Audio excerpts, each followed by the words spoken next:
What's up, guys?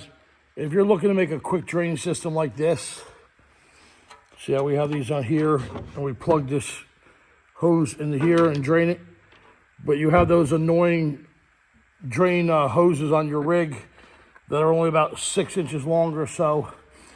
We have us a little kit for you. If the end of your hoses where you unscrew the cap has a 1/4 inch, we have these two fittings here that will screw on. We have the coupler.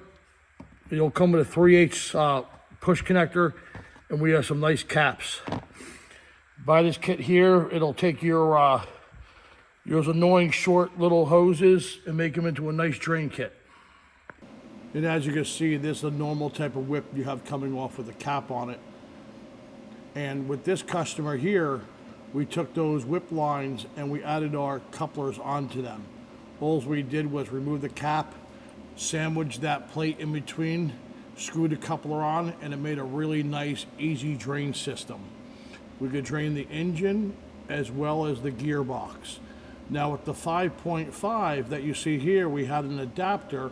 We went from the M12 to the 1/4 inch, and also we ran a line from the gearbox under the unit and put the coupler on here as well.